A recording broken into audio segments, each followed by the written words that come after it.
କୁହନ୍ତୁ କଣ ଜାଣିବା ପାଇଁ ଚାହୁଁଛନ୍ତି? ତୁମର ଜେଜେବାପା ସନ୍ଦେଶ ବାହକ ଥିଲେ, ଜାଣିଛ ଏ କଥା? ଜାଣିନାହାନ୍ତି। ରତ୍ନାକର ବାବୁ, ଆପଣଙ୍କର ଜେଜେବାପାଙ୍କ ପାଖରେ ତ ବିଦ୍ୟା ଥିଲା।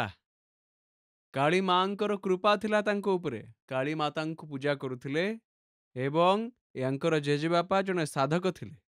ବିଦ୍ୟା ଥିଲା ତାଙ୍କ ପାଖରେ। କିନ୍ତୁ ତାଙ୍କୁ ଜଣେ ତାନ୍ତ୍ରିକ ମାରି ଦେଇଥିଲେ। ସିଏ ମଧ୍ୟ ପ୍ରେତ ହେଇକି ଅଛନ୍ତି ଏବଂ ୟାଙ୍କୁ ମଧ୍ୟ ସେ ପ୍ରେତ ହଇରାଣ କରୁଛି। ଭୂତ ପ୍ରେତ ବହୁତ ହଇରାଣ କରୁଛନ୍ତି ଏମାନଙ୍କୁ। ଶରୀର ମୋଡ଼ି ମାଡ଼ି ହେଉଛି, କଷ୍ଟ ହେଉଛି ଏବଂ ପୀଡ଼ା ହେଉଛି। ଦେବୀ ଦେବତାଙ୍କୁ ମଧ୍ୟ ବନ୍ଧନରେ ରଖାଯାଇଛି। ଘରେ ଜଣେ ଚିରୁଗୁଡ଼ି ମଧ୍ୟ ଅଛି ଏବଂ ଗୋଟିଏ କଳସ ମଧ୍ୟ ଘରେ ଭାଙ୍ଗିକି ଥୁଆଇଛି। ସ୍ମରଣ ଶକ୍ତିର କମ୍ ହେଉଛି, ଶରୀରରେ ଜ୍ୱଳନ ହେଉଛି, ପୀଡ଼ା ହେଉଛି ଏବଂ ମାଂସପେଶୀରେ ମଧ୍ୟ କଷ୍ଟ ଅନୁଭୂତ ହେଉଛି। ଅଲଗା ଅଲଗା ଜାଗାରେ କଷ୍ଟ ହେଉଛି ଏବଂ ମୁଣ୍ଡ ଇଆଡ଼େ ସିଆଡ଼େ ଯାଉଛି। ପୀଡ଼ା ହେଉଛି, କଷ୍ଟ ହେଉଛି ଏବଂ ପାଦର ଯେଉଁ ତଳିପାଦ ନା ସେଇଠି ମଧ୍ୟ କଷ୍ଟ ହେଉଛି ଆପଣଙ୍କୁ। ତନ୍ତ୍ରକ୍ରିୟା ଯୋଗୁଁ ହେଉଛି। କୁହନ୍ତୁ ତାଙ୍କୁ।